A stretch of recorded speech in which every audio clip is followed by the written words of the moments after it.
And today we'll be talking about the art market. So it's about how do you sustain yourself, which of course is incredibly important, because without cash, sort of dirty word, we can't really survive.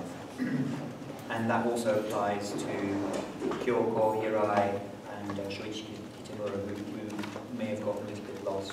But from their angle, it will be how can people patronize the artisans who make woodblocks. And we've got 6, I think. Hello.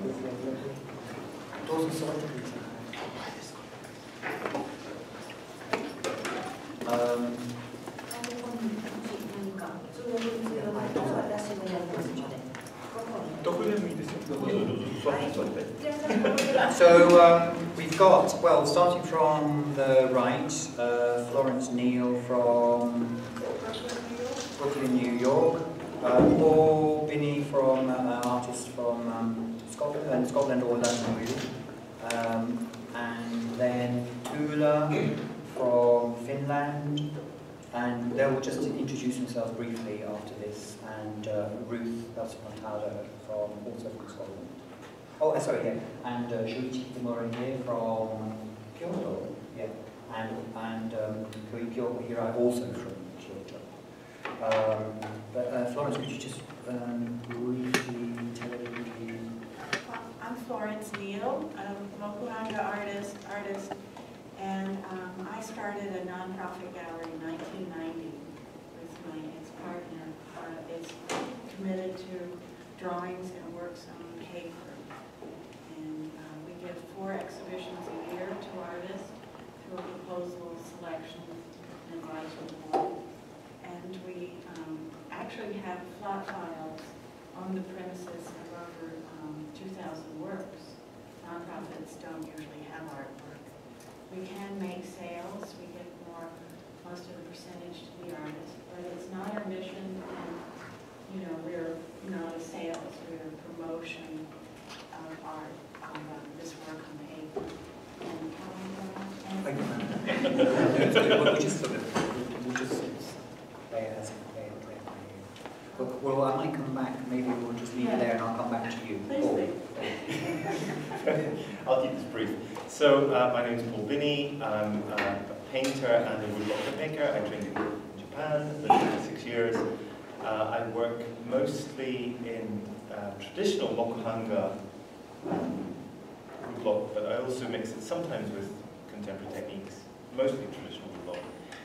I also do a lot of painting, light drawing, different sorts of Western art practice as well. Based in London now, that's about it. Next. Oh, right, okay. Tuula. Okay, so I'm Tuula Moilanen from Finland. I lived in Kyoto about 20 years, maybe more. Studied in Seika University 2 years woodblock printmaking and paper making. And while staying there, in 2001 or 2002, I started to get interested in ukiyo-e prints. I was previously just with the technique. I wanted to know everything about that. But after I got interested in the pictures, actually what is in the picture, so I started also collecting. So I've got about maybe 150 prints in my collection, various, not very expensive. I like Fukoku also, the reprints, recarved ones, and I do not sell them. I have got a limit for my budget always, but I think it's worth collecting to show my students. And we can talk about my art market later if somebody wants to know how I sell my pictures. Okay, and then let's just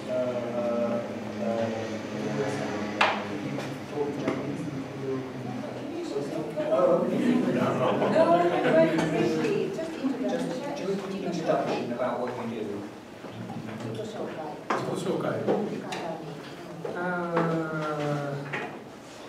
So of art college, so I learned woodblock. So in art college, I choose woodblock. After the art college, so I choose only carving woodblock. So what? When I was an art student, I can print and can carving. But so professional work is, I think, can print, but professionals cannot print. So the level is a very high class, high level, high technique. So and I learned only carving. So about 25 years now. So I freelance. So about 10 years freelance. So now I have a own studio. So I have one student. So he's a German. So he learned about 6 or 7 years. Okay, maybe we'll just stop there and Hirai-san. 日本語でいいですよ。私は。はい。京都から来ました平井京子です。私は佐藤木版画工房というところで、摺師として19年目を迎えました。So my name is Kyoko Hirai and I come from Kyoto and I have been working 19 years in Sato Mokuhanga Kogo, Sato's Mokuhanga workshop. The master's name is Keiso Sato. 私も北村さんと同じように、京都精華大学で木版画を学んでいて、ゼミの先生が黒崎明先生だったんですけれども、その先生の紹介みたいな形でアルバイトに行った佐藤木版画工房にアルバイトを行ったきっかけで弟子入りすることになりました。So also my art university was Seika University in Kyoto, where I studied woodcut and under instruction of Akira Kurosaki with the seminars. And from there we had opportunity to get short work, how do you call it? Part-time work. Part-time work, yes, part-time work in Sato's workshop. So that is how I got acquainted with that one. 私が弟子入りした時は本当に不況で仕事がなかった時期なんですけれども、今、20年近く経って大体10年ぐらい前から世代交代の波が来て、小さな仕事から少しずつこちらの方に若い人たちの方に回ってくるようになりました。So when I went to work in that workshop, Sato's workshop, it was the sales were not good and there was not any orders, so the times were not good for printing. But gradually, in these 20 years time, so things have gotten better, and also small works and different kind of commissions are coming. Should I explain later? Okay. You can go through. Yeah. Sorry? Or maybe you can move up to project out. This section Right back forward. here. Right forward. Come on in. Come forward. You go wheels. I can raise my voice after this one. So Come on in. Don't be shy. There is a lot of place here. Come on in. Why are you all sitting back there? Get this on film. It's an art movement. Okay, thank you very much. And Ruth, just give a brief introduction. My name is Ruth Pelzer-Montada. I live in Scotland. I'm teaching at Holualoa art. I'm a trained painter and I have worked in print. I haven't worked in moku-hanga yet. I'm getting very close, I'm feeling. And yeah, so I have actually in the last 10 years now concentrated more on writing about printmaking, and I did a presentation at the last Mokuhanga Conference in Tokyo, and that became an article in 24, yeah. Yes, yeah. So feel free at any point to throw out a question, but I might start with from the angle of support for moku-hanga artisans, and then we'll move more into maybe the actual market for prints. My question for Kitamura-san is, do you have enough commissions and, let's say, well, commissions to support the work that you do as a carver? Is it giving you? 生活費用は稼ぐまではこのいろんな注文ありますか？どのように今現在ですか？今現在は生活できる程度の仕事はもらえています。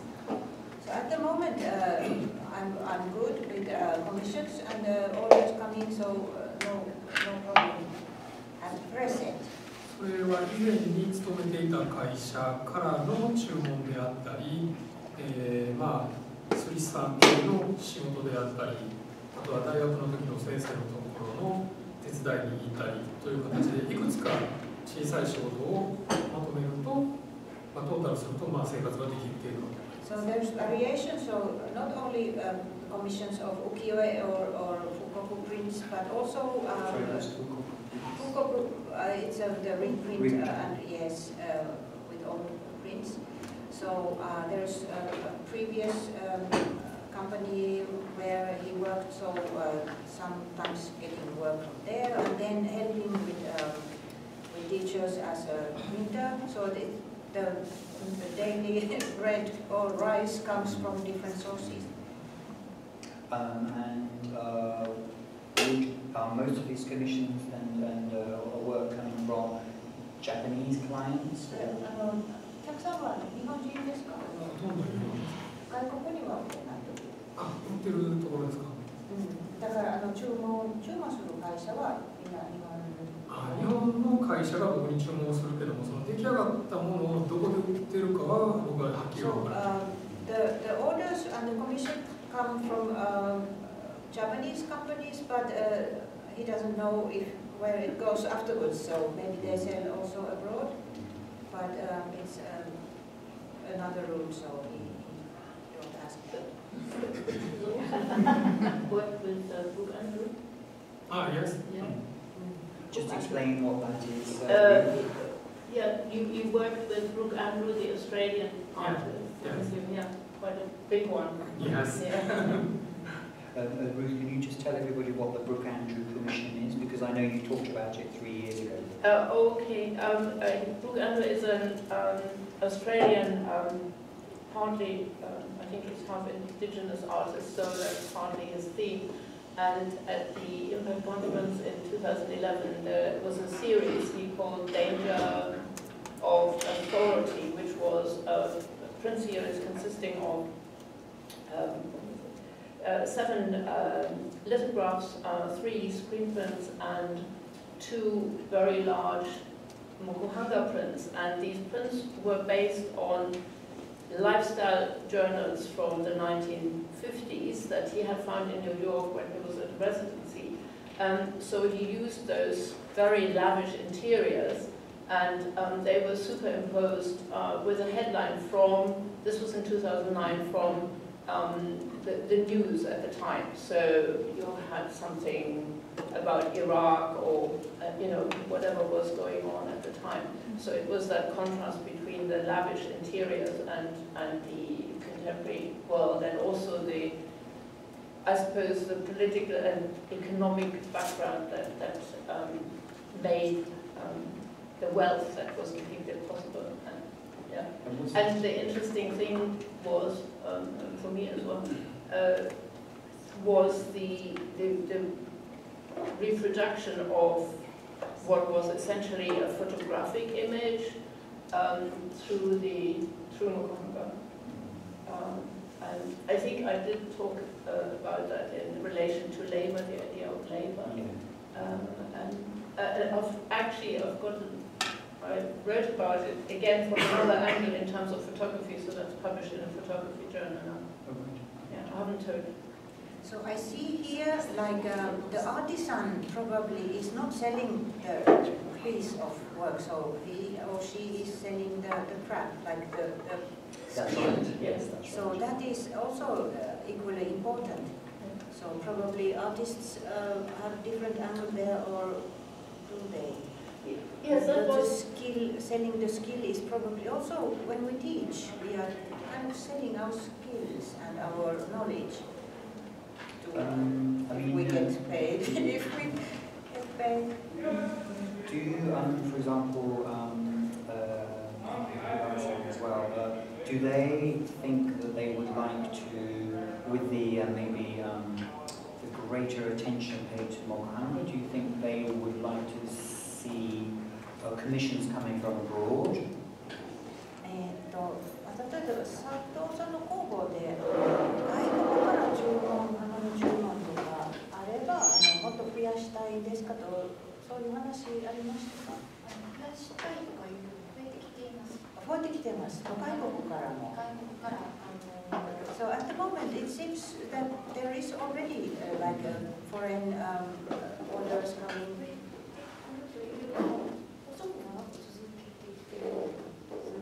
And they are like it's not like a big wave, it's like a thin strip. You are kind of getting it steadily, but not in great amounts or in waves. So it seems to be kind of a established situation there now at Sato Kobo at least. I suppose it's a little bit like having a big print studio like Gemini or Cameron. What are the big print studios around the world? It would be similar to sending your print there to be, let's say, reproduced by somebody else, and then you share of the profit of the sale of the print. Yeah, that's not just the case with the big commercial print studios. It's also the case for, in Scotland we have a lot of open access workshops that everybody can go to, and they have this educational and public commission, but they also commission well-known artists like Glasgow Print Studio, because of the many contemporary artists that have come out of Glasgow. They do editions, or Edinburgh printmakers as well, with various people. Yes, I don't know how. I don't know how Western print workshops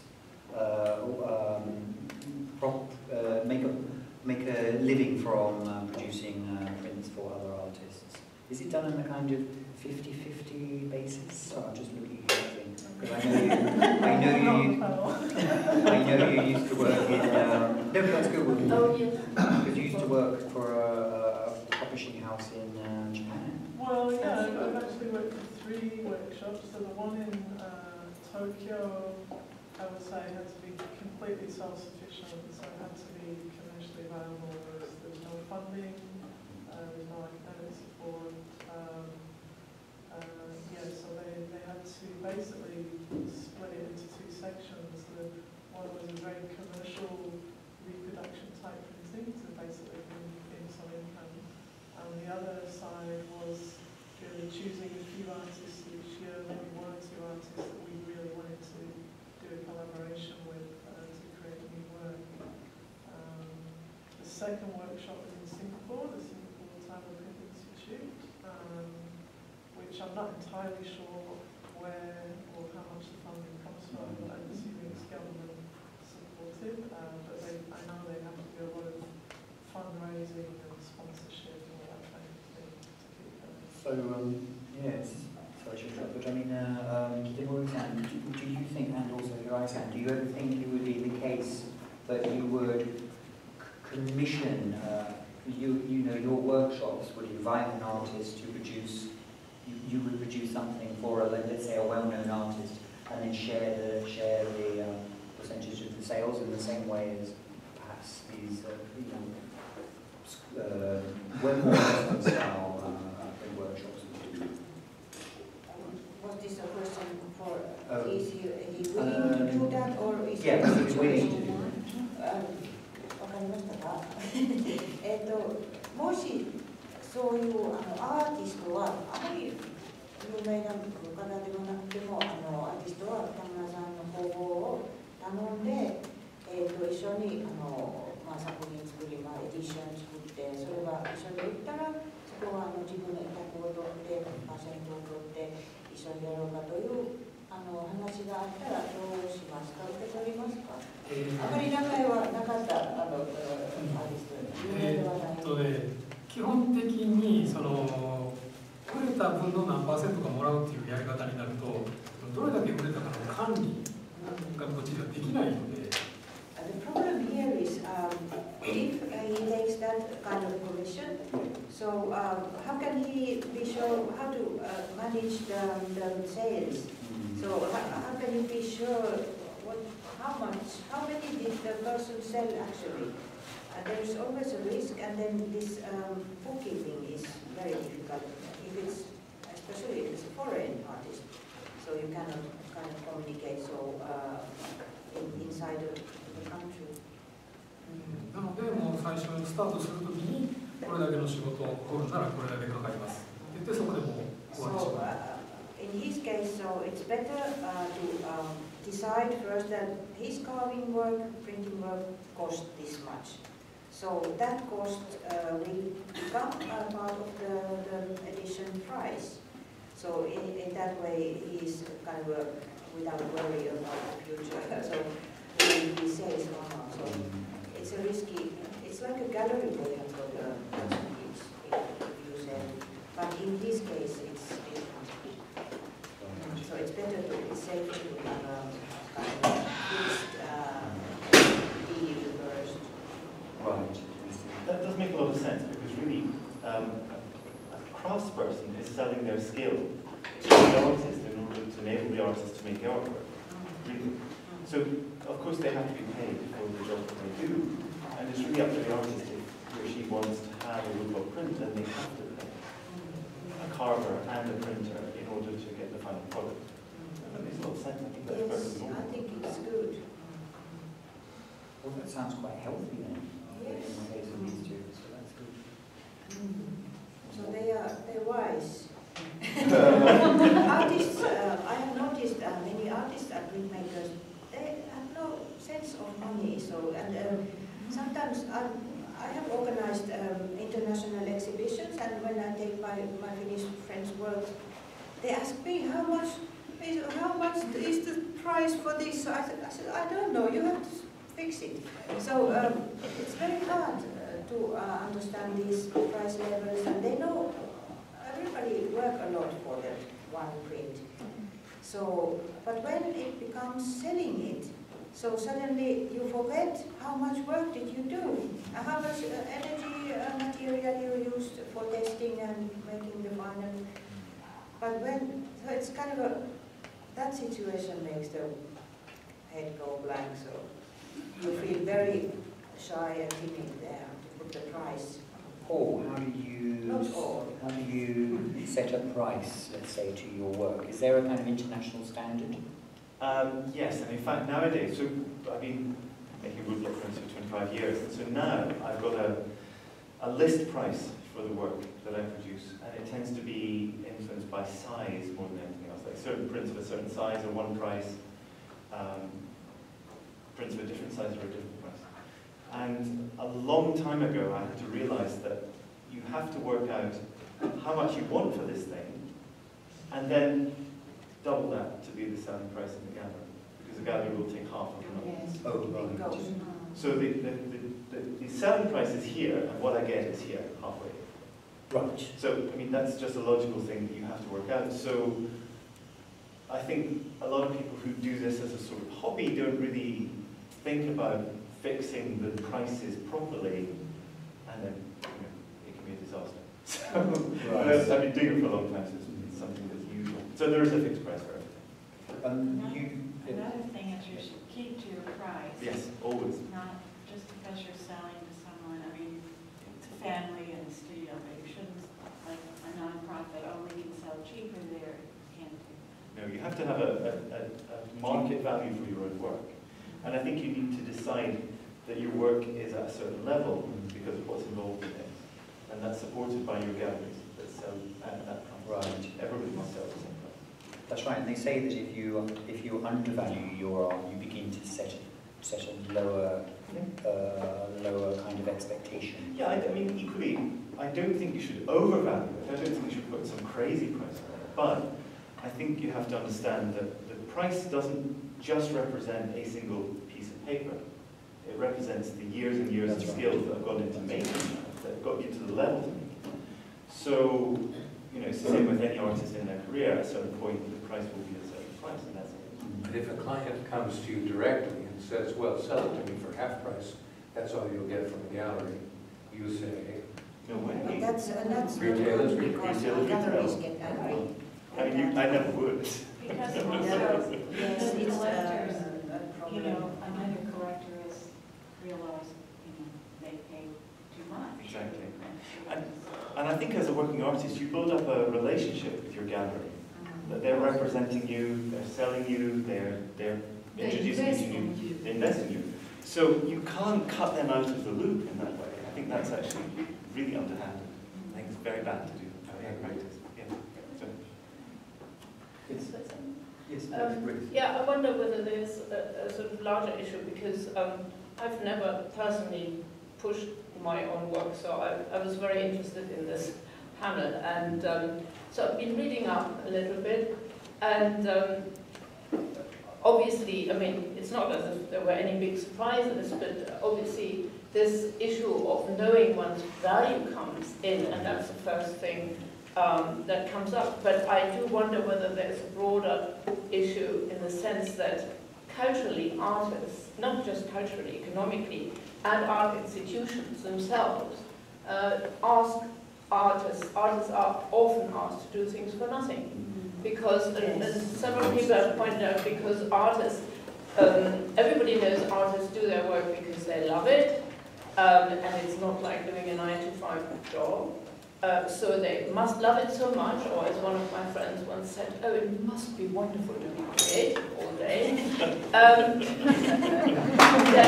you are expected to work for free. Yeah. So I think there's also a psychology, there's an expectation. So as an individual artist, one has to really dare to see one's value, I think. Yes, and I think that's actually be quite good for everybody here to kind of say to themselves, you know, this is my value, and then stick to that, because in a sense it is a kind of solidarity about how you present yourself. Then you start to present a kind of a stronger presence in front of people who do like your work. Not to kick a hornet's nest here, but editioning. Could you make it without editioning? Meaning, you know, numbering. We deal with the traditional prints, they were not. Is that just a non-sponsor? Leaving out the edition number. You're talking about open edition, right, exactly. What's your feeling about that, Paul? Because I could say that Tuula and Paul are both collectors as well, yes. So you could see it from the other side. So yes, I mean, in my career as an artist, this was a problem I had right at the start, because galleries want artists to do limited editions, numbered limited editions. And galleries will push the artist to do that rather than anything else. As a collector, and I've been collecting longer than I've been making, it doesn't really make any difference to me. The quality of the print is the thing that's important. It's not what number happens to be written on it, so that makes no difference. However, I think there are quite a lot of collectors who believe that a limited edition is somehow superior to an open edition. For me, it's the quality of impression that's important, not the number. But that's just on that. Once I was in China and somebody wanted to buy a print and they said, "Can I have number, 6 because it's lucky, or my daughter's 6?" Well, do you care about the image? No, it makes no difference. And for me, this is the wrong idea. I mean, it's completely external to the work of art itself. There's no relation. But on the other hand, haven't artists also worked with the edition in the sense that the edition then becomes also a concept. Right, that's right. Yeah, But and it's it very much was this- interesting, Paul, you were saying the other day, you make a kind of edition, if I understood you correctly, but every image may be Yeah. varied. The kind Yeah. of, I mean, my experience is that people do like it to be small edition. They do like it to be small. If it's a print edition of 6, that's very appealing. If it's 60, it's less appealing.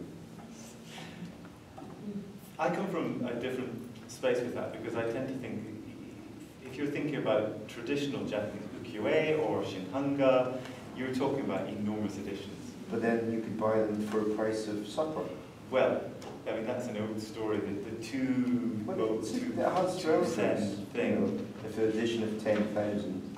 Yeah, but that's fine when you've got a whole workshop with people who are being paid nothing to produce them. If you're an artist living from the work, then you have to charge commensurate enough to live on it. That's the thing. And I think, Definitely. I don't necessarily think that a limited edition adds anything to it, except that that's what collectors want. Well, it limits the supply, so that, Yeah. so that to the extent you run out, then the price, the market price, can rise for your work. Where if when someone else wants it, you print 10 more. But I have to say, part of the reason that moku-hanga appeals to me is I come from a slightly socialist place where I would like anybody to be able to afford my work, really. I mean, not many of my prints are more than $1,000. And I think a lot of people can save up $1,000 in a certain period of time. It's not impossible. So it means that most people could afford a print. And a lot of my prints are quite cheap. They're a few $100s. And I like the fact that lots and lots of people can have them.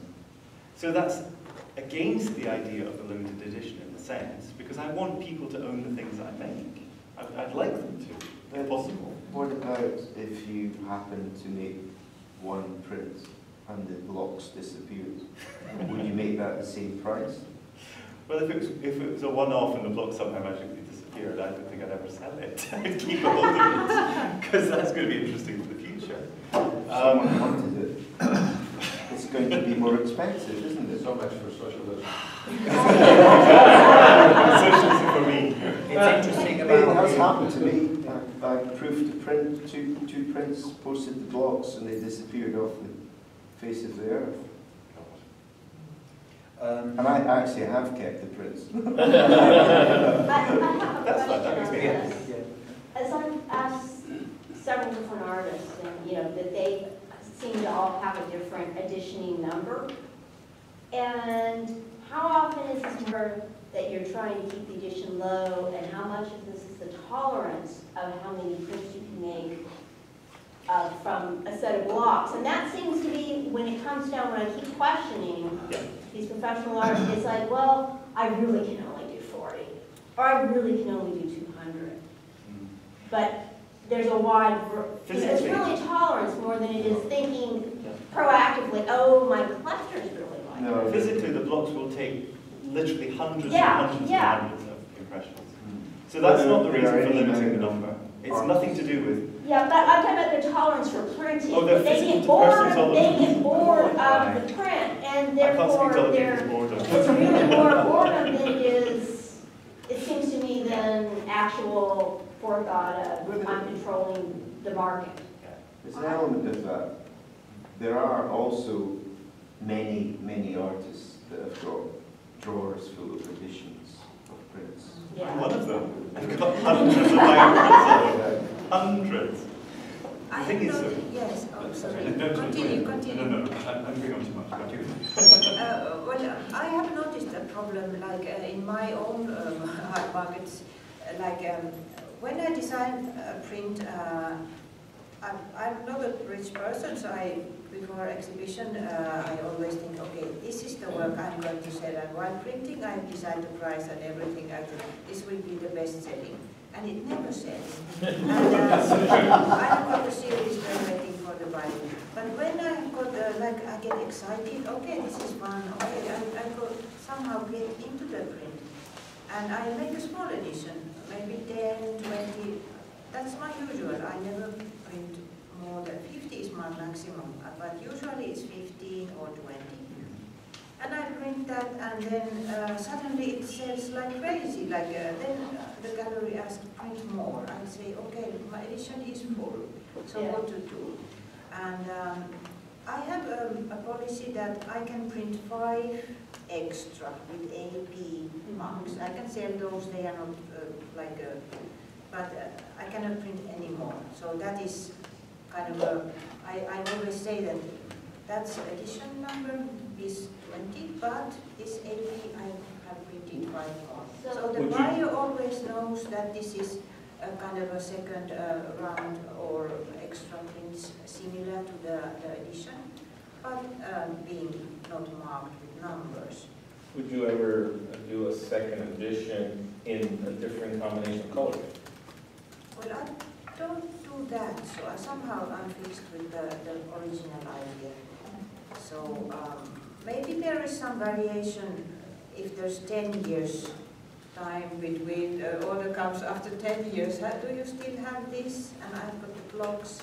I have to go back, so I maybe don't find the paper, the same paper, so I have to kind of adjust with something else. So I can do the same color almost exactly. I'm very trained, humble and trained, but my inner me is changed, so I would like to make a little bit different, lighter or a little bit more darker or something.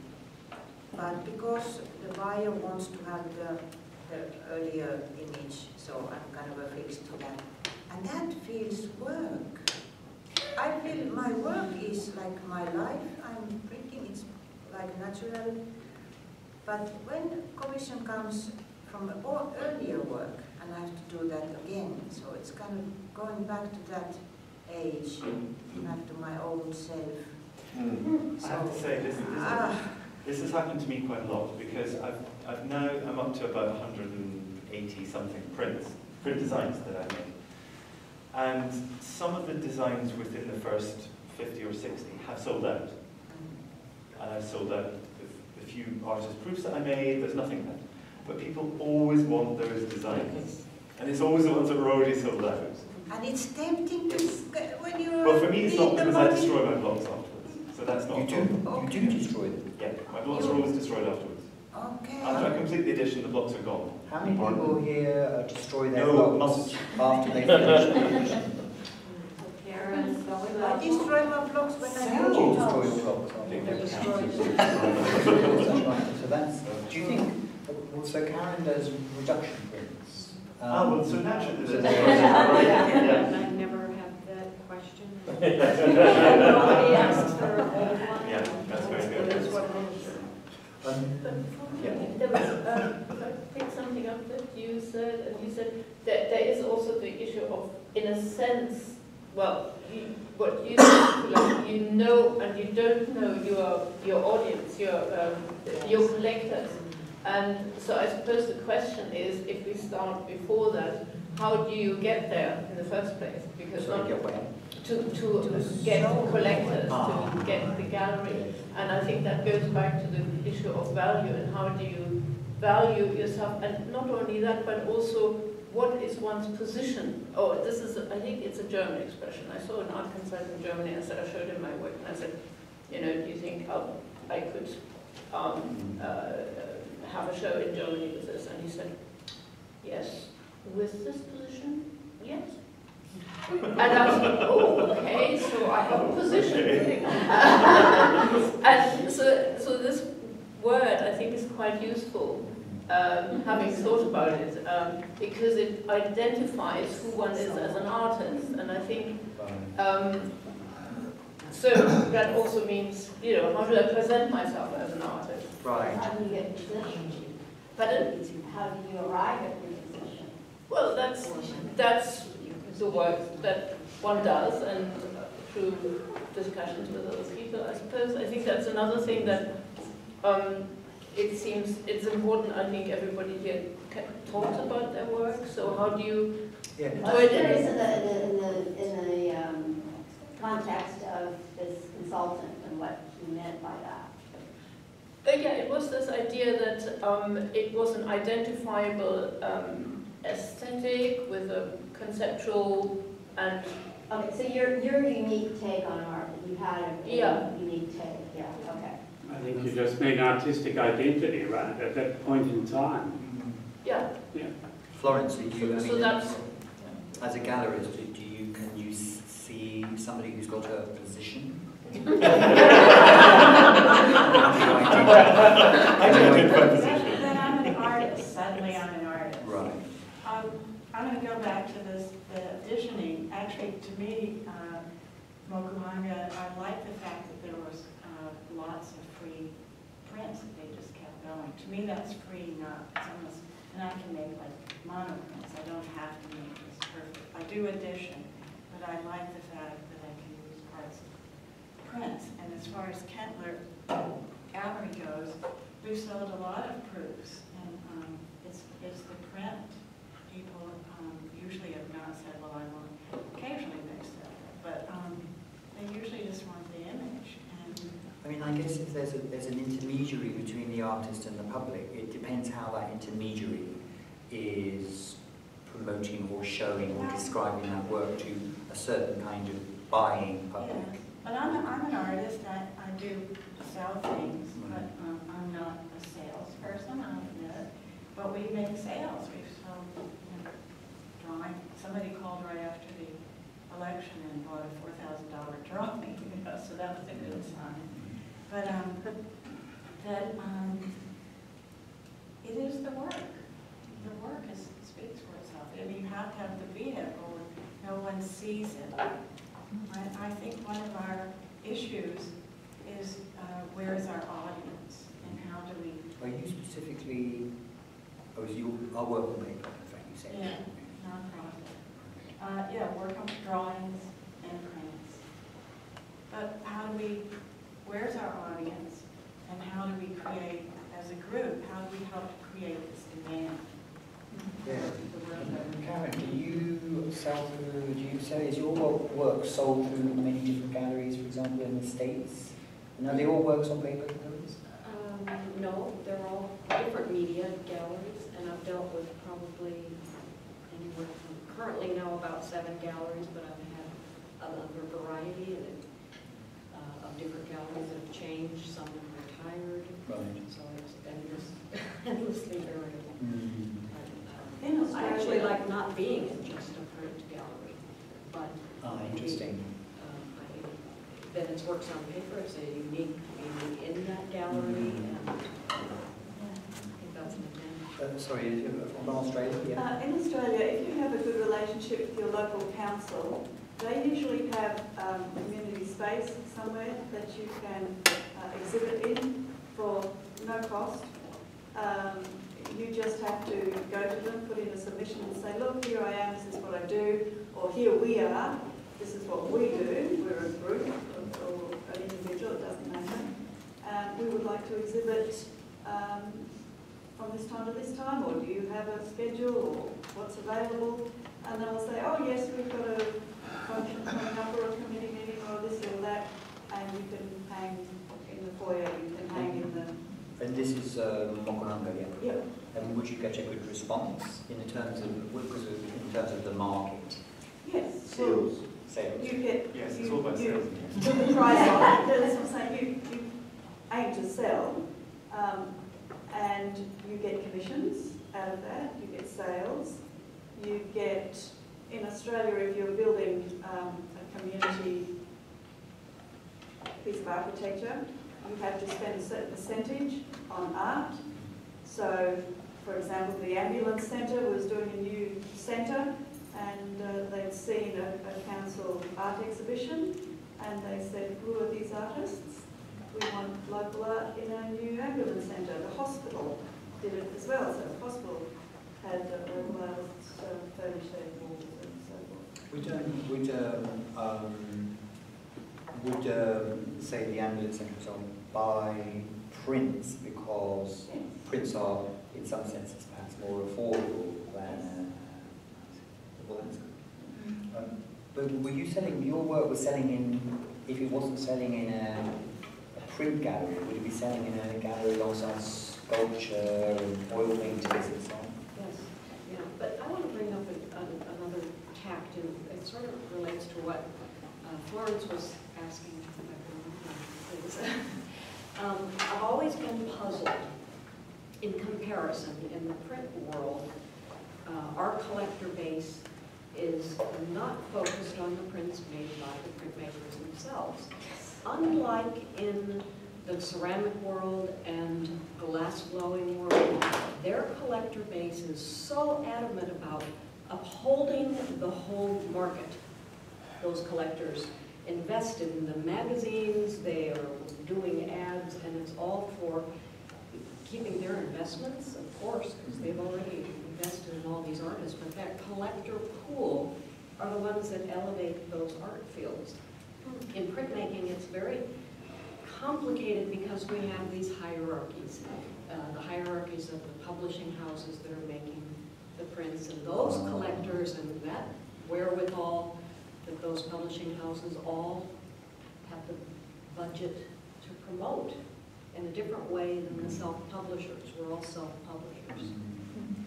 That's made a very different hierarchy that's very complicated. And if we could have a collector base that supported this world, or if we could note on prints, even just to note that it was published and printed by the artist. and if that were value, and that's not taught as the value of prints, that the value is the publishing relationship. Not to disrespect, for example, Edinburgh printmakers, who I admire as an organisation, but as an artist that makes prints, that has a relationship with print workshop, I've often been disappointed in that the membership rarely get exhibitions, and the membership are pretty low down on membership of the people who are members making work there. And it tends to be an invited artist who maybe doesn't even make prints, that a collaborative print's made. And then at any art fair or any event, those are the prints that are promoted, because the print workshop will then get 100% of that money. So they split the edition, and then that's what they promote. I can see why, but it does undermine the actual membership of people that are making their own work, with less opportunities to exhibit it, less opportunities to sell it, which kind of seems crazy. So why do they do it? Do you as the printmakers at the Edinburgh Print? Me, I stick away from it all. I don't like that situation. Yeah, but in the United States, we don't even have councils. We don't have any local place that would hang a show. Yeah, I'm not talking about local places and blah, blah, blah. I'm talking about a perfectly good print gallery that are lucky if one or two of the members exhibit it in a year. Like a co-op? Like an artist's co-op? It's a co-op, but in a way. That's how they started, yeah. But they're locally funded, or nationally partly Creative Scotland. And then there are other things that go on. For example, then these co-publications that were done 10 years ago suddenly are on exhibit for £10 each or something. And what does it do? It just totally undermines the whole membership. I think partly, I mean, I'm not involved with, I'm not on the council or anything, but I suppose it is a matter of balancing between names that bring in money and supporting the membership. So that's how that's how I would see it. Well, do we stand a chance here? I mean, I would like to be a cheerleader for moku-hanga unless we have to make this be a really special thing. In the magazine Moku-hanga today. No, in my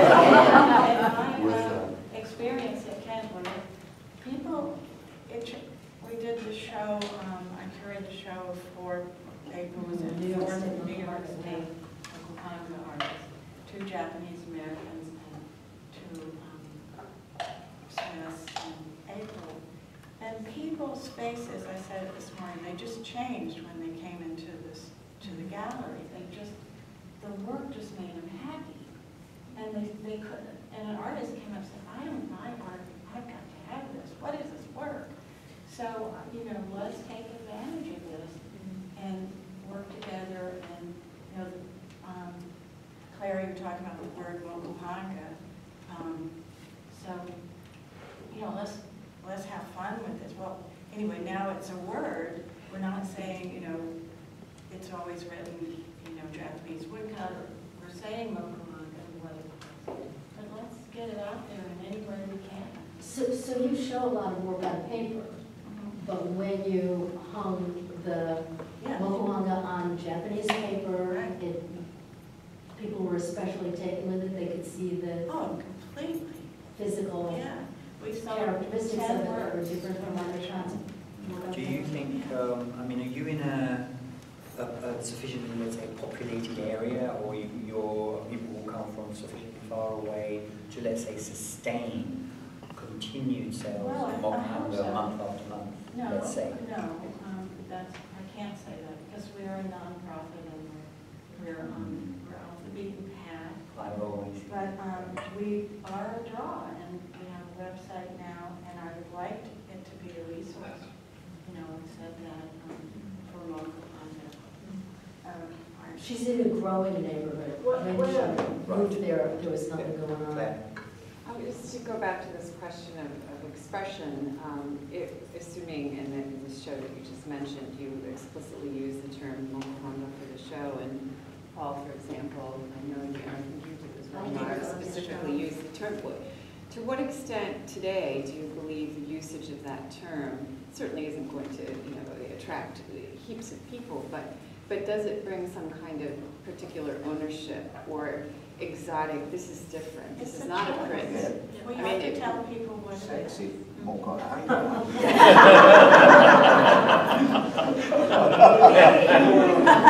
You said it.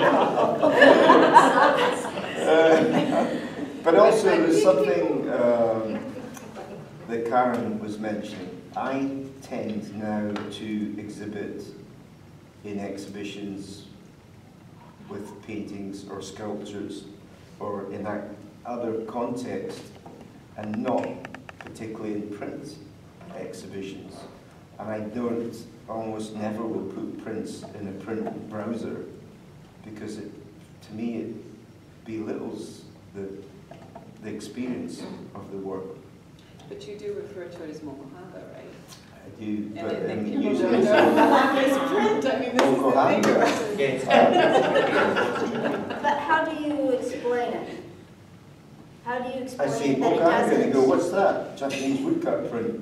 Okay. No, how do you explain it? The best situation, in my experience, is that you have an exhibiting opportunity, that you then also display the tools and maybe even follow it up with a demonstration. Okay. People then really start to get it. Because I've said, Japanese woodblock, and at the point you say woodblock, they've got something in their mind on what that means. Okay. And it's not what I mean, but at that point they stopped listening.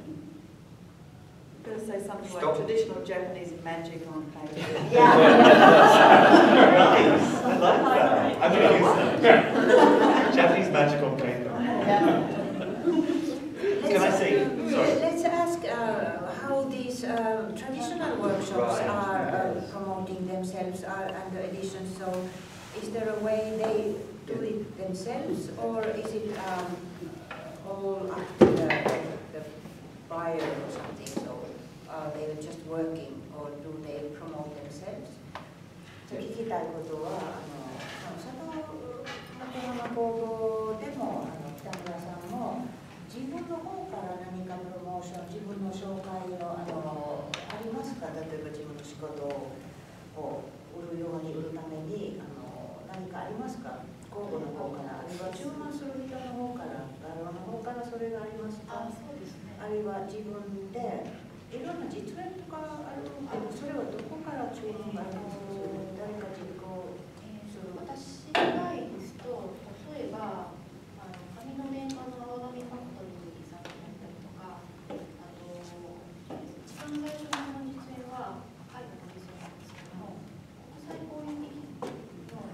So there are organizations that invite them to have demonstrations or exhibitions also.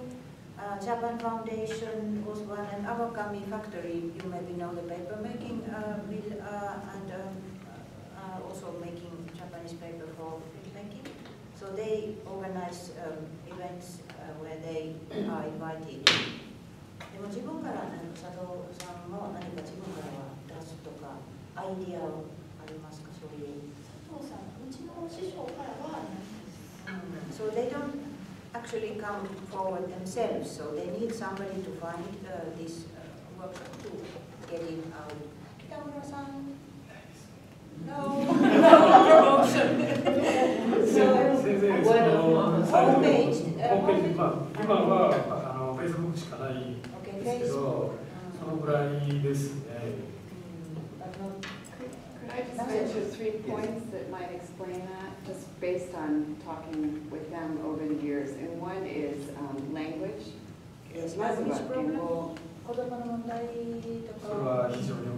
Right, especially I think for Kitamura-san working independently.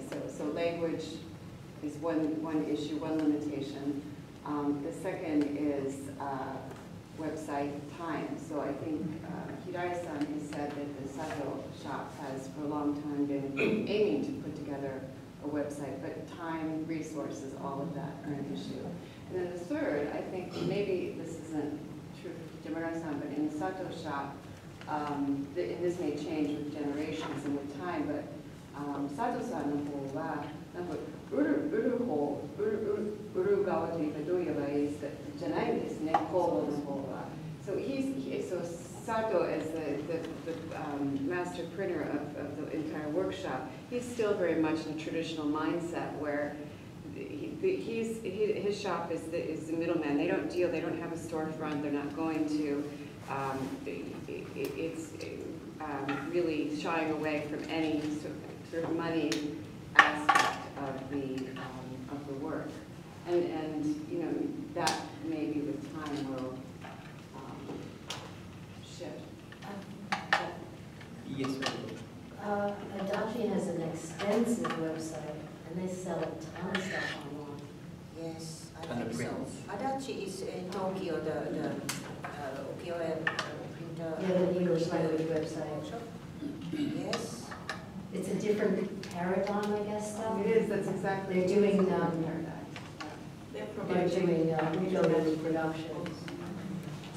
Are they selling to Japanese? It's an English website. I think they probably also have a Japanese website. They also have made, well, a while ago, maybe 10 years or 20, the video. They had a video, DVD about how the prints are created. So I'll be showing that to my students also. But there should be another one, a new one. A video of some of the master printers. No, yes, the process. Hasn't Rebecca Solder has done extensive interviews with. But she was working with the Sato studio.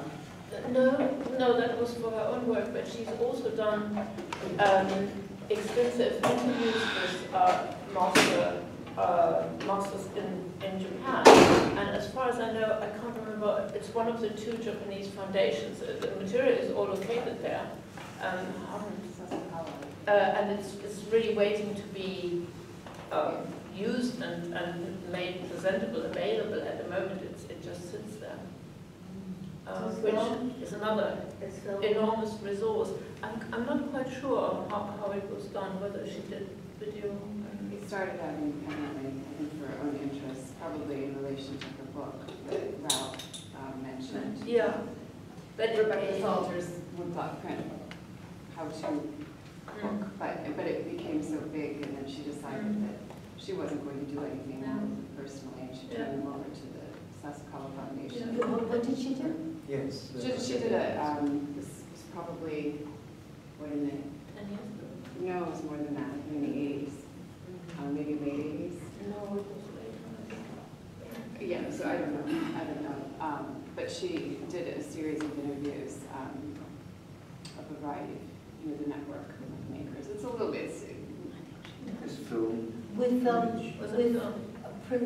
the Sato studio or Sato, right? A whole network of people, paper makers. A variety of. Yeah.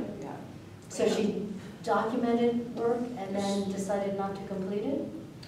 No, I think it was just in the process of her own interest in learning about the technique and the history and the books that she's written, that she did this. And it wasn't with some explicit purpose beyond that, I think, but then she realized that she was sitting on, I just saw her painting show in church. She's a fabulous painter. But I think, anyway, so I have noticed that whenever I show the DVD or tell about or show these ukiyo-e prints from my collection or the blocks or anything, so that introduction raises my value because then I put the roots there. So I think somehow the connection with Japanese old prints and we are kind of lined up there in a lineage in a way. So it really helps people to kind of see my work, maybe other woodcut artist work also a different way. If I just show the print, so it's value to your prints, yes. I was going to say what Paul said earlier, that he shows mostly with painters and contemporary artists. That I'm exactly the opposite, because the galleries that sell my work sell Japanese ukiyo-e and 20th century prints. Yes. Mostly. They mostly specialize in older prints. And the reason they have my work is that in some way for them it's a continuation of a tradition. And I think a lot of collectors like that idea, that in some way each of us is representing a new stage of that connection. I think so. I think being seen, it's great to be seen in the context of contemporary art, that's fantastic, but it's also great to be seen in the context of Japanese prints history. Yes, definitely. Is that sometimes used, I mean, fine, take your point that on occasions there you can see situations where it's used simply as a marketing tool by the people with the vested interest to either sell more prints or otherwise. Yeah, I think that's understandable, but I mean, I'm in the business of selling prints. Well, I'm not saying that. So if they have a vested interest in selling my work, I'm delighted. Yeah. I see what you mean, but I think look at the other side. Particularly the work that I do is very linked to the history of Japanese prints, Japanese history, Japanese cultural ideas, and so on. So that, I mean, it works very well for me. Whereas for other people, in the kind of prints they do, it may not work so well. Yeah. But for the sort of things that I do, it definitely works. Yeah, I agree. On the other side of the coin, though, I sometimes wonder whether, when say non-Japanese artists are like people.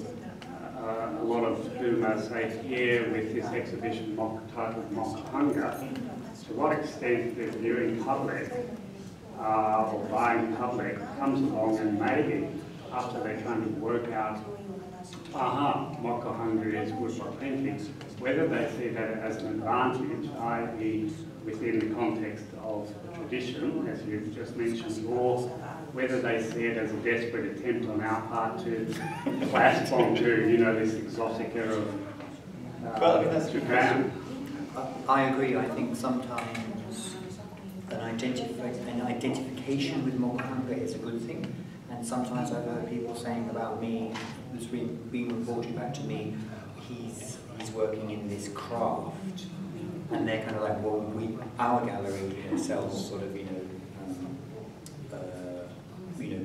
big conceptual oil paintings, so they're thinking, it's going to be next to that basket. So it could be, it depends on how that gallery is marketing. It's a view. I wanted to ask you, like the target audience, I don't want to insult anybody, but I bet the target audience for people who are buying as far as age is probably like us, you think? Or older. Or older. Now, is that of concern? Yes. No, that's something. Well, that's economic, so I've been sitting thinking about it, and that's what's great for a discussion. And I think a few of my best sales of reasonably expensive works, people haven't known what it was at all. And it didn't matter, they just liked it. And that goes against all the explanation and this moku-hanga and everything. Just basically they liked it. I mean, this goes back to what Florence was saying earlier about people reacting to the image more than anything else. It's the image that sells it. It's not that it happens to be in a particular medium. Because people go, oh my God, I love that image, I want to own it. Well, but it's not an image, it's a thing. It's on handmade paper, it's certain So I think maybe that's the opposite idea, because for maybe what you're saying is that they've looked at this thing and they've gone, I love it. And the fact that having paper with people's pigments, that's all part of the thing. But they don't go, oh my God, it's a Japanese woodblock print moku-hanga in water-based pigment. They just love it. Are we talking about a division here between what's art and labeling a print, maybe? And actually, in truth, I was actually asked to give a paper down south, and they really don't want to buy works on paper. They think that it's going to deteriorate. So I had to tell them about all the paper. Japanese paper, so there's hard a to fear explain. of paper. So that's another thing. Don't you think that as printers, we are all fascinated by process and we're all kind of process junkies? And that's important to us. And I think that because this is what we do, we tend to fetishize this as this is the best thing that's possible. But if you're not necessarily a woodblock print person, you don't particularly care that much about it. I mean, less than we do. So yeah, right, maybe true. I guess it would be the case that if you are selling through an intermediary, what is that? How is that intermediary, a gallery or an agent or whatever? What are they actually selling? Are they selling work on paper? In which case, then that's your selling point. If it's moku-hanga, then your selling point is moku-hanga. Or if it's an exhibition about the theme of zebras,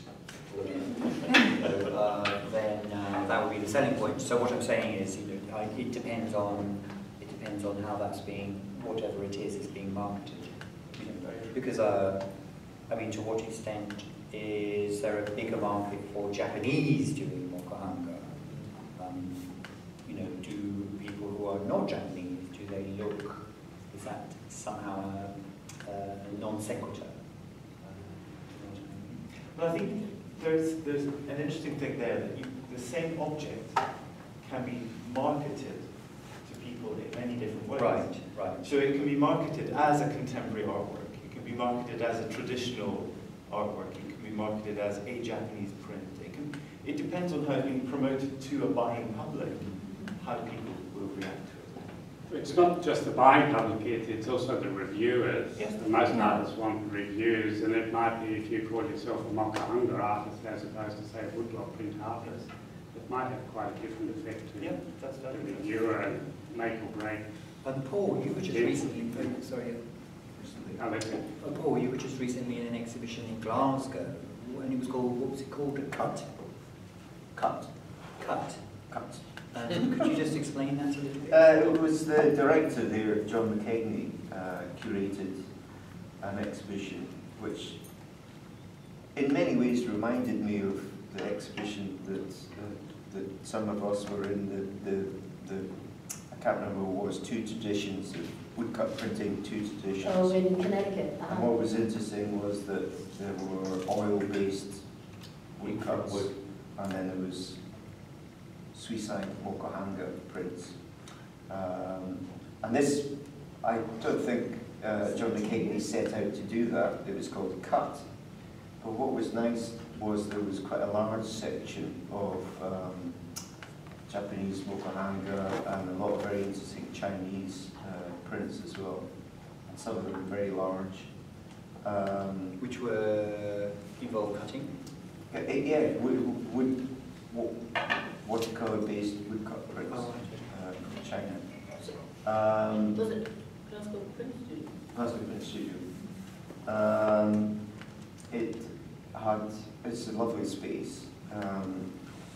I'm trying to think of other people. Rebecca Salter was in it. In Glasgow. In Glasgow.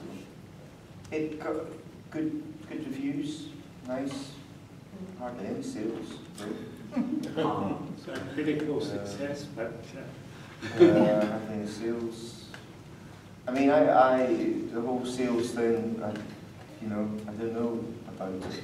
I know that I've become more known in my city, in Edinburgh, and then you have a following there, thankfully.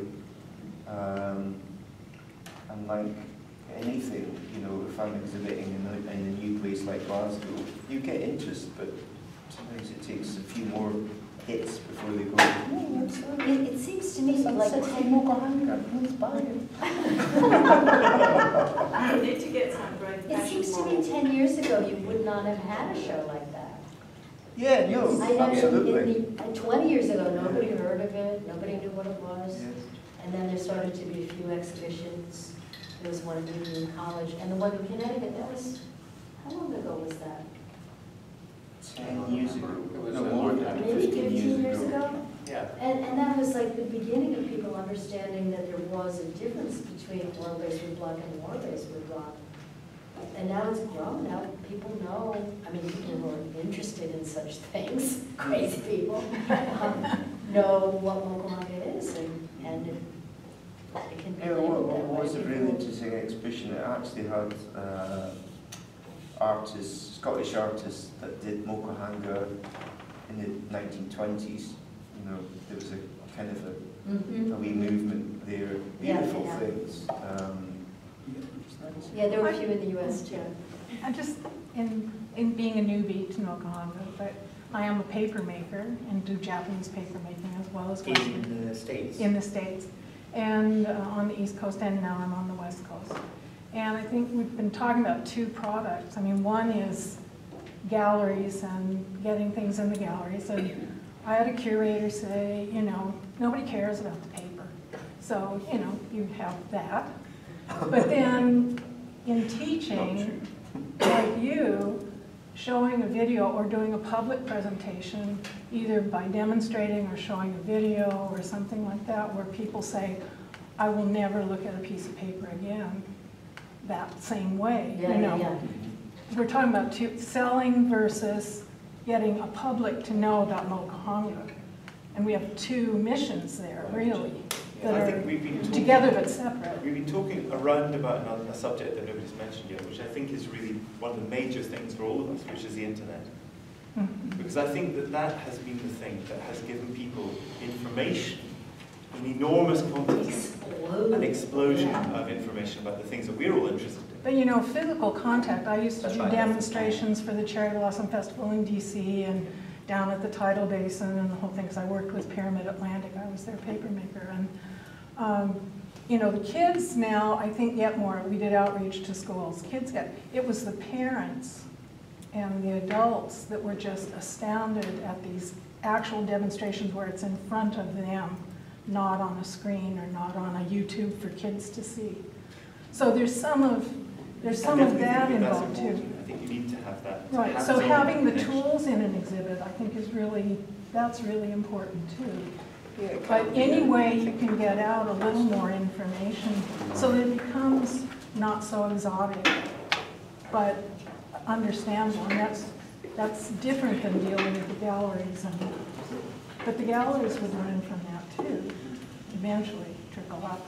That's right, the internet, that's right, you don't get that feeling about paper at all, because you're not seeing. No, and if the video doesn't come up for 2 seconds, yeah, feeling about paper, I mean, a good deal brighter. we are working with tactile materials, It's true, but again, that we're in love with, but like I said, the curator said nobody cares about the paper. I work with a specific type of paper that's made by a specific person whom I know, and I love it because it's paper that I understand and I've worked with for 25 years.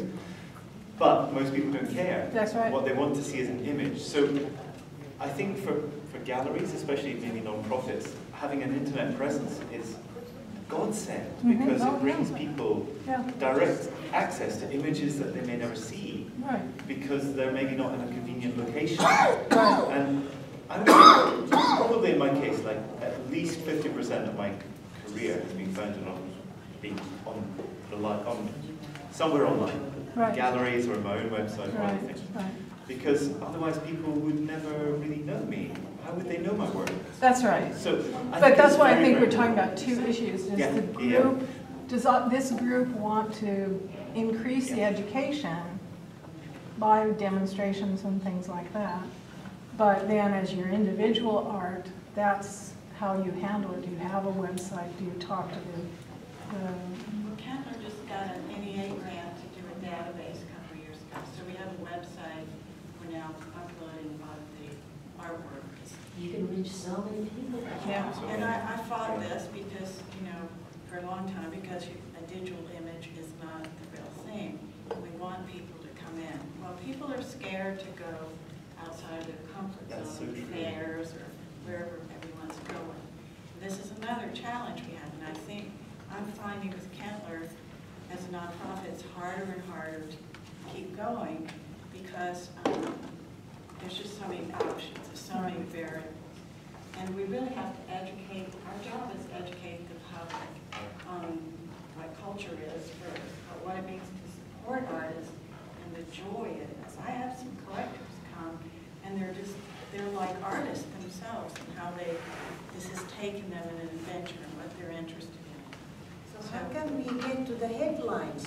So I have noticed there are some, not printmakers ever, I don't know, but some painters or sculptors, they do something crazy. They take rip the clothes off, run out, or do something to get to the headlines. And then while they get the name out, so people kind of go there, and even if the thing they do is horrible. So after a week, they don't remember the thing, they remember the name. So the name stays there. I know some, like in Finland, some artists who have done this. They become very famous, they are selling well, they get all the grants, and doing this something scandalous. So we should maybe do something scandalous. That's all Who wants to take this?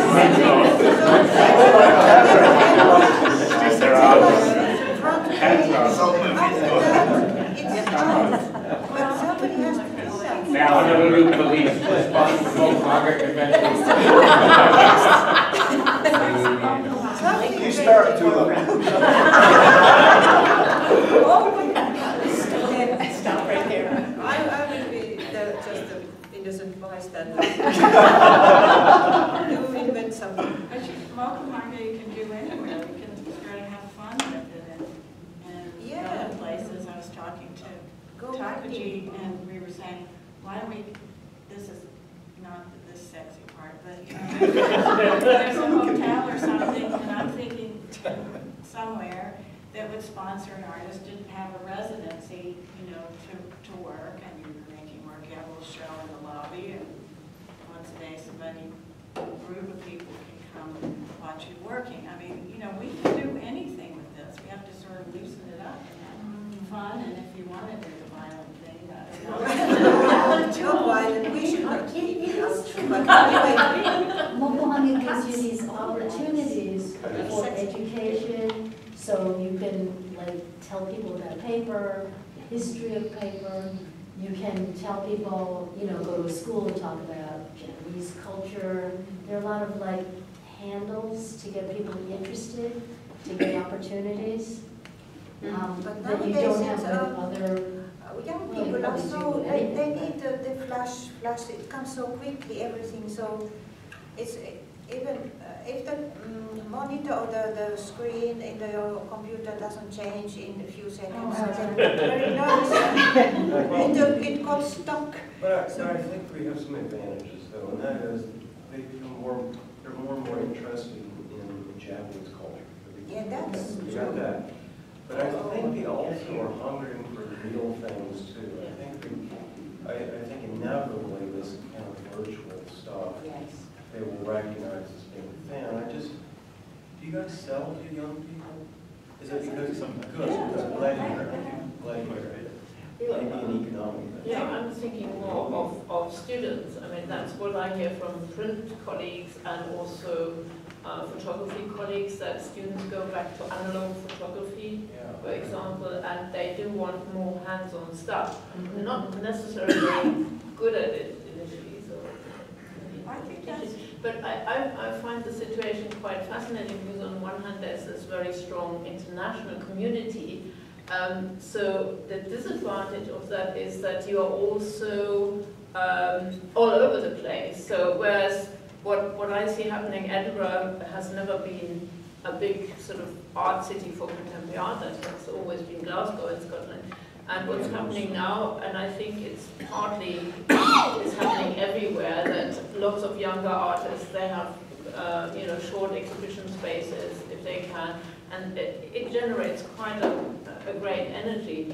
And so that you can't do that because you're all over the place. So there's the question how the advantage of the community can be used to promote moku-hanga locally. So, and you've mentioned the example of an exhibition where you draw people together, and you, I mean, basically this more community spirit that happens geographically in confined spaces or locally, how to do that, and as well as being, as individual artists, you know, being business people. And I think artists sort of balk at being thought of or thinking of oneself as a business person, but basically one is a small business, and to behave like a small business. And again, I thought interesting that both poles have very identifiable positions. I said that before. But polar poles. But yeah, in order to get that position, I mean, this is, you know, has been a process, but for somebody who starts out, it's a matter of doing research and finding out who might be the collectors or what groups of people might be interested, but also talking to people. And I think, again, artists find, I personally find that very hard to sell oneself, you know, even talking to a curator, talking to, you know, some journalist, art critic or whatever, and that's part of the work. You mentioned earlier the work we do, but the work we do is all the other stuff as well. I'd just like to, I've just been thinking, about 10 years ago in London, there's a foundation called Muban Foundation, and Muban is Chinese for moku-hanga. And the Muban Foundation, Claire, have you had anything to do with them? Do you heard of them? And they specifically promote Chinese woodblock printing, but a lot of it is oil-based. So, but at this big exhibition, they had a series of talks, and they had kind of show-stopping events. So, for example, they had one Chinese artist doing an enormous woodblock print. It was a bit like, if anybody's lived in England, it was a bit like Rolf Harris. They painted a Chinese landscape, and inside that landscape, they painted things like the Tower Bridge and scenes of London. And then this Chinese artist got a router, and he, over 3 hours, he did a performance where he cut out a massive block and then printed it, and it was absolutely spectacular. But also the Muban Foundation sold a portfolio of prints at an enormous price, edition at about 100, and you know. He was dressed all the time, was he? Yeah. Anyway, I thought that was extremely well marketed and very coherent. It had one advantage in that I think in Britain there's a real people are very well inclined towards China. I think international. I mean, as China rises in its economic strength, I think it becomes more and more the case that people are interested in the arts of China. So Chinese print has risen enormously in value, whereas Japanese print tend to be a little bit stagnant at the moment. But also London has this amazing infrastructure for art. So So you get the scale. But I would imagine New York to have an amazing infrastructure for art. But I had a collector come over and she was outraged at the price of something, and I thought, well, goodness. And she said, no, people are paying 3 times this at these fairs, and this is really worth something. This is a work of art. She was like crying. So it's really weighted. Money goes to money, and, Exactly. and we're out there, you know, like what do we do? And I get disappointed that people don't trust their eye. They don't know how to look. And that's we have to. There is one place, or many places in the world where I think moku-hanga or printmakers could flourish. It's airports. I have been flying all over every time I see the airport collection. It's the expensive wine and the same stuff all the time. And there's no art or prints. So I'm sure that there's millions of people every day going through airports. If there is a box full of interesting small prints, you can just buy just that in your. So why not? Why we should go there and sell in airports? So corporations and all those. Yes. So how many airports do we have in the world? People are there lingering like many hours. They don't know what to do. They could go to the box and just see the prints and okay, this is nice.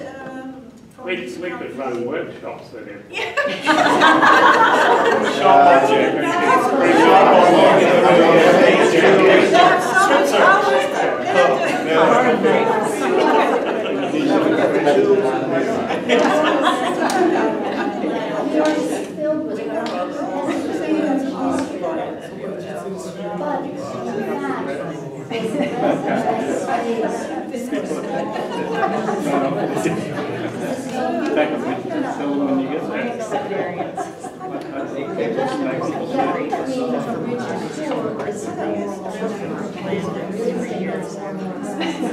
So there's fewer and fewer opportunities for nonprofits, for community-based organizations. It's very important support for arts in any place in the U.S., and especially in New York City, because real estate is so expensive.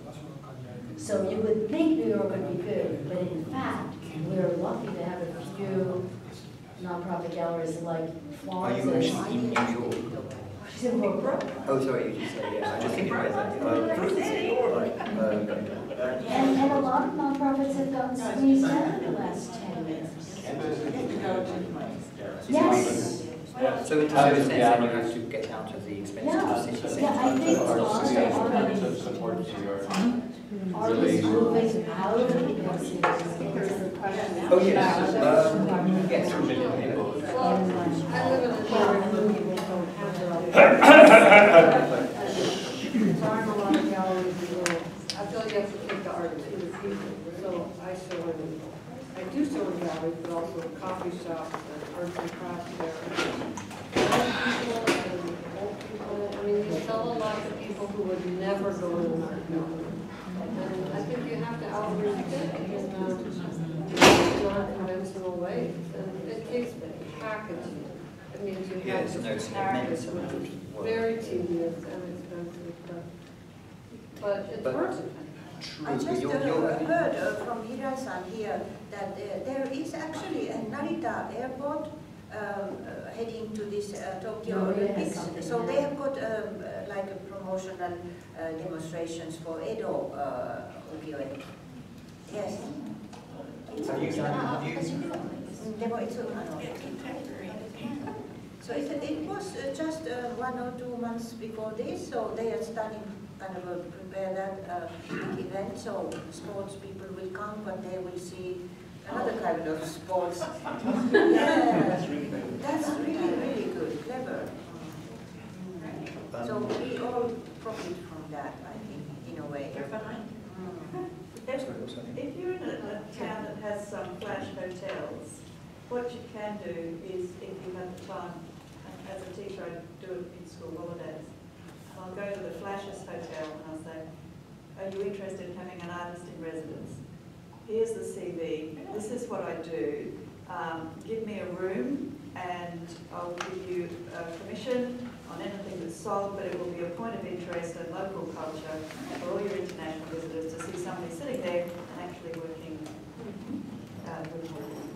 you. Karen just behind me was saying that that she takes her art to fairs.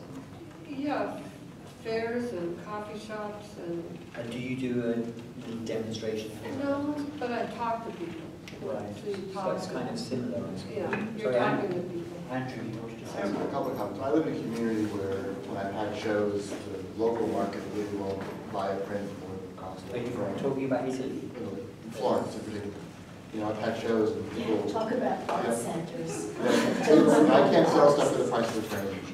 And if I ever wanted to do things based on an hourly wage, if I set my prints at $10, unskilled labor in my neighborhood is $10 an hour. So if I sold a print based on $10 an hour, all the hour, and my mortgage divided by the number of prints, I could never sell a print, locally. I've been doing this long enough that I have enough prints. If you Google woodblock print and something, I'll come up. So my only real chance is in locally. Is if somebody starts to look for contemporary moku-hanga printers. So one of my questions is, A, how do I buy my work if nobody's buying it? Because the other part of what's it worth is what people will buy. The second thing is, how do we generate people looking for contemporary local artist printers? Because I'm going to pop up, and all of us are going to pop up probably at this point because we're in these shows. And I want someone who's looking for who's contemporary printer that isn't known. Because nobody knows who I am. I'm basically a physical artist that no one knows about. So how do we create an artist for people? How do we create online? I mean, we need to create a market of artists, collectors who are looking for contemporary moku-hanga prints and artists. And until we have that, how many people here actually are living off the sales of their prints? 3, 4? Of how many?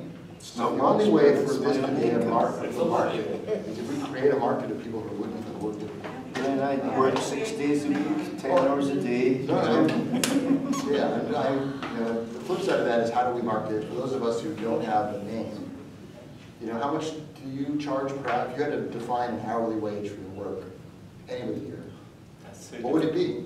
It's so hard to say because, all of us know how long it takes to make a print, and I'm not the kind of person who can go, oh, that hour cost me, $15 or $20. I can't charge $10 an hour. No, of course, but in the end, you have to sort of work out rough. Andrew, in the last 5 years, because I had a big upset when my studio burned down, lost it, blah blah blah. Picking myself up difficult, and there are a couple of things. For a number of years, it was like whatever I do every day, I'll make one small print that I know mentally I can sell that for 50 quid or something. And for a number of years I survived on small sales, £100, £200 regularly. But I remember then I worked on a big print. I remember how much work I put into it. And I remember just getting it framed just in time for this exhibition. And I had a figure in my mind the price it would be. And by the time I got to the gallery, I doubled that. Because you started to think about how much time Yeah, you put into it. doubled it. It was £1,000 and I made it £2,000. And the commission. And I remember at that exhibition opening, mine was the first piece to sell in the exhibition. And that was a good step for me to actually take a grasp of, it's not about the $10 and there's got to be the big works like too. we were saying there must be. At the beginning, creating value. So, perhaps if you were standing on a roadside sort of selling prints and going £2,000, so I suppose it's just creating an aura and so on. Well, I don't know, I think sometimes things can be too cheap. And, exactly, that's right. Of course, you need things that are accessible to, I can't afford £2,000, no way, but on the other hand, it is actually positioning yourself. And, yeah, I am worth that. I do also remember that that person that bought that work didn't know what it was. There was no moku-hanga story or anything. They just liked it. They liked the qualities of it. And later on, when they asked me and I described the process, and then they were like, "What? Come to the studio." And they were completely fascinated by this whole thing. I felt reassured that that was a good purchase. Michael, I think you ought to go back to Florence and put together an exhibition of contemporary moku-hanga printers, because in part I need to educate my local public into that this thing exists, and that it exists in context, and it has a history, and it has a future, and you need to create an audience to hear the story. Also, you're teaching moku-hanga as well as showing. I'm also teaching. Yeah. Also, I think in Italy nobody knows actually what moku-hanga is. Many people know what ukiyo-e prints are, but you know, Claire was saying, I actually say when I make exhibition, I catalog my work as moku-hanga, but nobody knows that. So maybe if I would say it's woodblock printing, they would be, Japanese woodblock printing, they would be, oh, that's Japanese, so it must be interesting. And but I don't want to stick with moku-hanga because I want to, as Andrew's saying, we kind of want to educate the people, because it's difficult, but if you kind of teach them to appreciate the technique. And I also, as Paul was saying, I like to demonstrate. People made a lot of printing demonstration, especially, and we do appreciate that. And then when I'm able to make a demonstration in an exhibition, then I always sell a few prints, every time. But I sell when I demonstrate. This is a difference between me and Paul. I mean, I sell more Paul. No, I needed to really explain to people what I'm doing. People in Italy. It's not just, you know. I have to explain. Yeah. I do. Avery, do you have a good market for your prints in Italy? I best prefer to talk before about pricing, because for me, that all along my life, I just do moku-hanga and engrave and print with my master, and it was just to enjoy, because I really loved carving and printing and do art. For me, it wasn't a job, but only enjoying my life. For me, when I think about a print that I have and that I make, and I think how much I love it, is priceless. So if someone asks me for selling a painting, because I painting also, or a print, I'm not shy. So for me, the price is high because I really love what I do. And if for people is too much, it's not a problem for me. I am really, really happy to take with me at my house my prints. So I have a lot of prints at my house. I have an enormous amount of painting, but I am really, really happy with what I have in my life. Fortunately, I have a job. I can have a part-time job, and I can pay my houses, and I rent an apartment for tourists. I do all of it to have the opportunity to make art. And for me, it is better to be free and make what I really love than to follow the market and do simple prints with maybe 3 or 4 blocks, because I'm not happy doing simple things. For me, it's a challenge with myself. Much more difficult it is, much happy I am. So probably I never time with studios in Does that support itself through sales or activities or? Well, my dream is that Constellation Studios will always be self-sufficient, and so far it has been. But it's with a mixture of workshops, art sales, artist residencies, and funding too? Or? No, I have no funding. I'm a That's for-profit. impressive. And eventually, so you're not allowed funding. I'm for-profit, but eventually I think there's this, it's a circular argument. You know, I want to do this, I have to do the educational part about what is a print, always. And eventually will that build the audience then who wants the art that comes from this? And you have to start from the ground up. In my area, at least, there's not, we're all talking about our remote locations and our vast scattered, well, I'm in Lincoln, Nebraska. But I have great hope that this will eventually build an audience over time, and in a way that's what we're talking about, the model that we're all doing here, our educational side, and you know, does somebody want to be the marketer for our entity? Yeah. But then does that become too much of an organization, and then we're all choking on organizational stuff?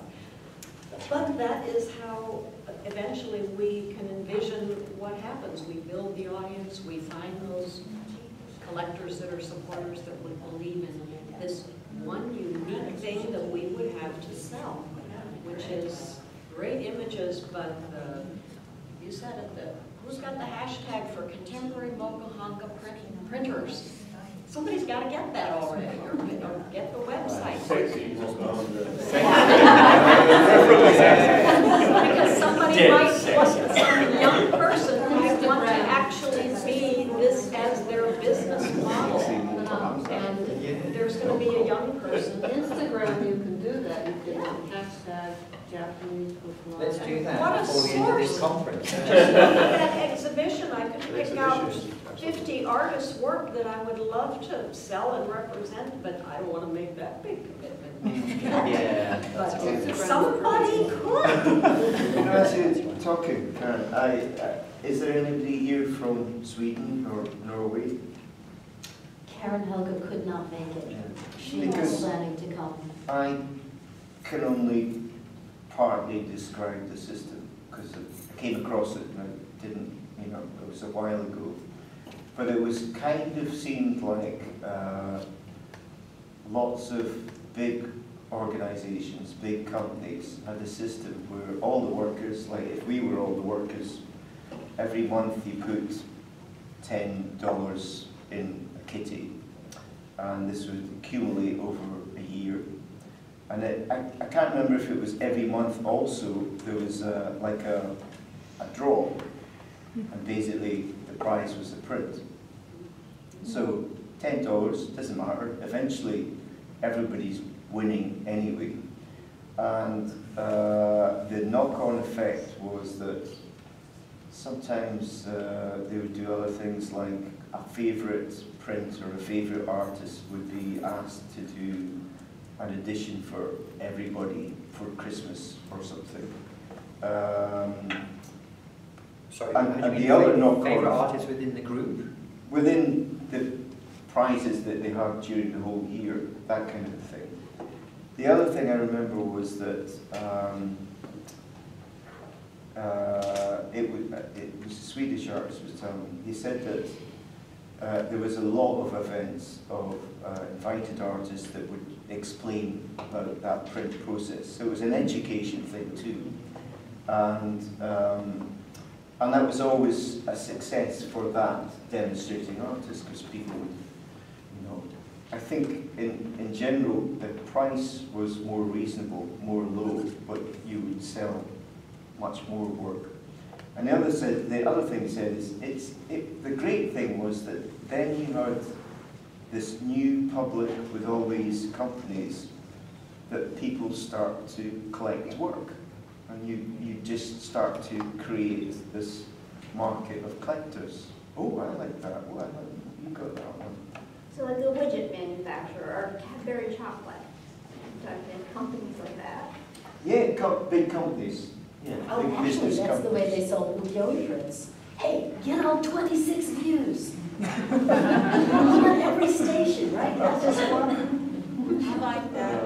I'm going to throw a wrench in. And there must be, I mean, there is a definite system. I can't know exactly, you must be able to As find a it. nonprofit, we ask artists to donate works yearly. I hate to do it, but we get incredible works. And it's a great fundraising program. Yeah, we've done it 15 years, and we're not doing it next year. We're going to do it biennial. But if anybody wants, what happens is we sell tickets for $300, and everybody walks home with a work of art. But what's happened is I'm seeing art collectors out.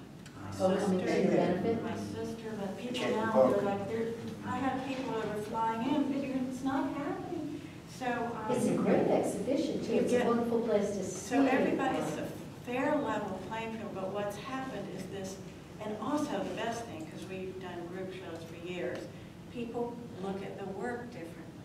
They actually look at every piece and say, can I live with this? This is what you dream for, because everybody's walking by like, I know what that is, I know what this is. You give half of it back to the artist, though, right? Half of the proceeds. We don't. Because the donors, get a tax deduction. No, they don't. And, yeah, of course they do. No, they doesn't. Artists don't. But the artists get nothing. The donors don't, because they've gotten something The artists worth get to be good people. $300. That's true.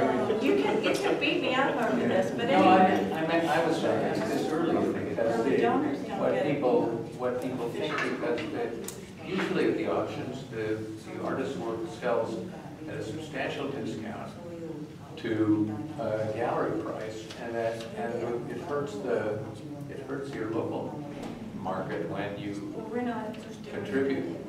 No, I'm not criticizing you. I'm asking because it's a conundrum, since I'm sure other artists as well as I are asked constantly to donate work that's worth $1,500, and I've just given it away.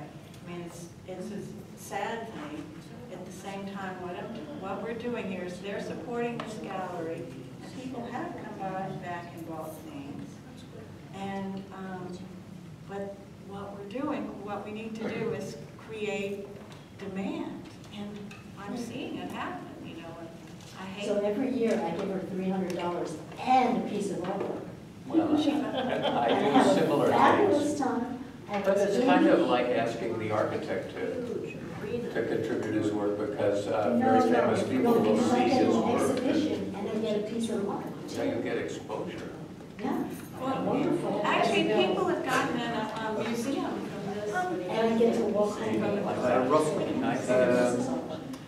Roslyn just wants to say something from I just Australia. had a thought that when the Olympics came to Australia, to Sydney in 2000, nearly every hotel refurbished with new art prints.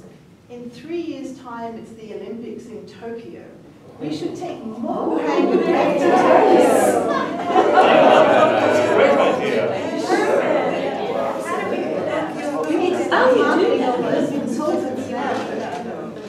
We need to, and it's the same time of the year, it's September, when the Olympics are on.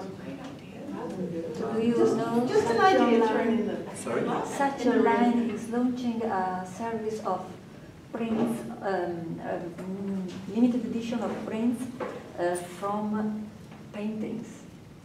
Such a line. So there is a market. So what line is that in Tokyo, is it? No, in Tokyo, worldwide. Such a line is a gallery. It's a gallery online. Oh, Sachi Online. Such online See, yeah. is launching this fall a new service, a new catalog of prints, limited edition prints from paintings. Artists who paint, and Sachi makes prints. Production, limited edition with the signature of the artist from paintings. So the market, there is a market, but not about original prints. But it is confusing, yeah. To what extent would that undermine the actual the sense of originality about a print? They are semi-original, half-original. Since there is the signature of the artist, but there are not two prints. It's not such a clear cut line these days, I don't think, with digital art. Digital, it's not digital art, because digital art is original. Yeah. When you make something with computer, it's original. Yeah. These are reproduction of a work, but with the signature of the this is what makes it a bit great. But in there, limited edition. So, the market, there is a market about original. So let's just wind up here, and I think we haven't come to really any firm conclusion at all. No,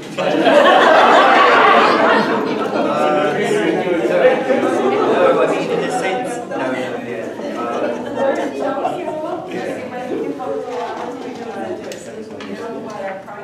The thing is, you need somebody who is paid all that hard work for it.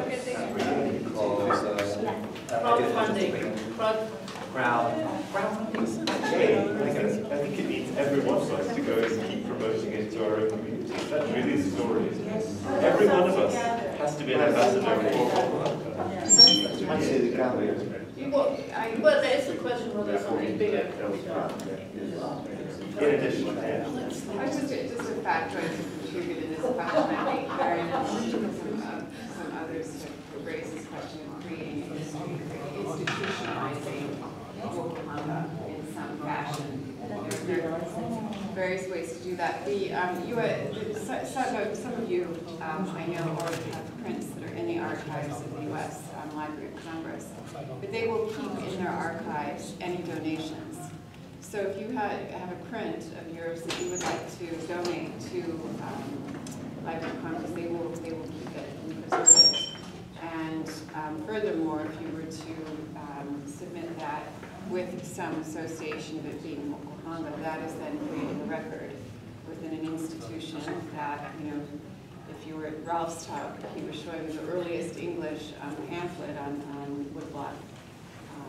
Is held at the Library of Congress. They do have a long history of prints, but they don't actively solicit too much, you know, externally. It's mostly donations. So, you know, that.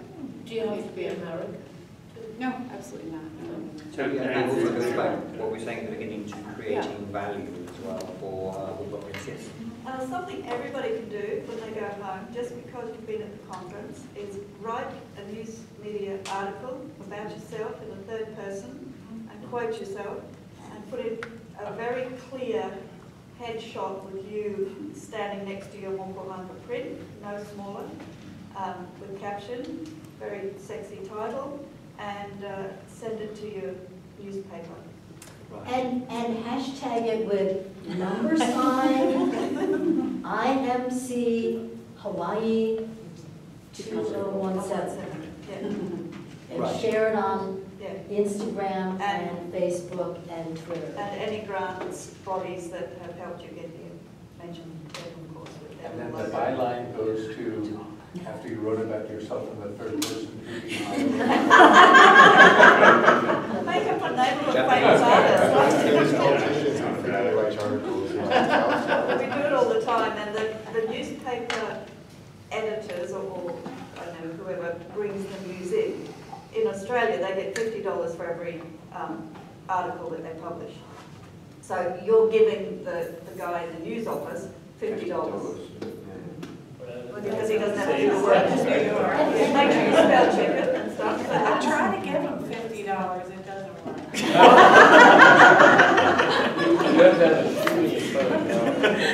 I'll see you 100.